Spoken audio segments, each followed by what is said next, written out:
Hi everyone, welcome to a new episode of Crypto Tips. If you guys are new to this channel and you've been appreciating these videos, we appreciate it if you hit the like button and hit subscribe to get these videos coming out every day. Today we're talking about Solana. A lot of drama, a lot of important things to pay attention to, so let's get into it. It's down again. This time it's down for about 14 hours, much longer than what had happened last time. For those of you who don't know, Solana did go down again in December of 2020. It was down for about 6 hours, and that's how long it took basically for the nodes to communicate with each other, with the developers to figure out how to jumpstart the network. Now what's happened this time has to do with Radium and their IDO of Grape protocol. So basically what's happened is Solana is a blockchain that is known for really fast, cheap transactions.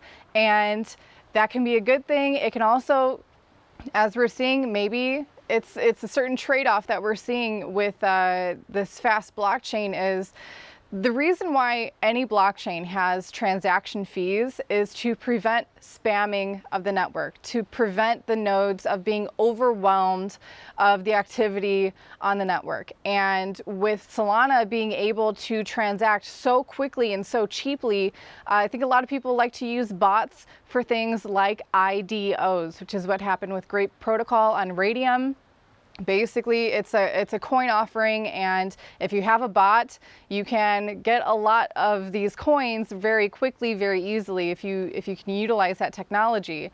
And so what's happened is basically like 400,000 transactions happened very quickly, and it essentially made the Solana blockchain fork into all these different directions, basically. And so now I'm assuming what they're going to have to do is try to, figure out where this first started and trying to undo, or trying to find a place to have these blocks being able to be propagated again on the blockchain.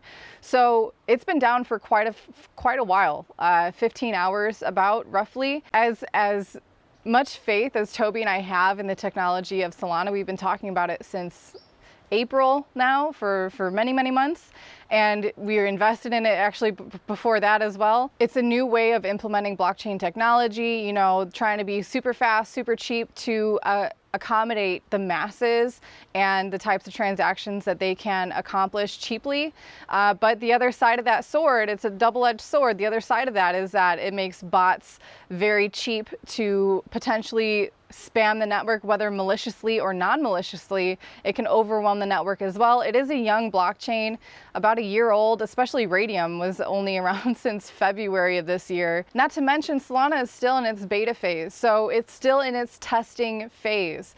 And this is where we're gonna see how they can deal with this. This is something I'm always bringing up, is as promising as a project is like Solana, you cannot discount how new it is and how untested it is. And these are the situations that they are being tested, and how they can come back from this, how they can improve upon this is how it's going to affect the direction overall in the future for this project. So this is a healthy reminder for anyone who is new into cryptocurrencies and they just want to go all in into these new promising altcoins. You don't know what's going to happen, and this is a perfect example of it. Speaking of what's happening with the price of Solana due to this situation, it's already gone down about 13%. And that's just from people who already have their coins on an exchange, because on a centralized exchange, those transactions aren't happening on chain. They don't actually need the Solana blockchain to make those transactions. When this blockchain does start get up and going, what is going to happen with the price of Solana? Is it going to have a healthy dip? Probably. Situations like this do affect the faith of an overall coin for those who are paying attention. That being said, there is plenty of speculation and plenty of irrational investing happening during a bull market. So a big part of me thinks that Solana is going to be fine in this bull run. It's going to continue to see all-time highs. It's already hit $213, so that's going to be in the back of the mind of a lot of people. But in the meantime, people are probably going to be maybe panicking a little bit, and we might see a good buying opportunity for Solana after this. But it's definitely something to keep in mind in the long term. For those of you who are investing in Solana and you think you're going to hold it for 10 years, it's situations like this that are going to help you determine if it's worth it to hold it for 10 years.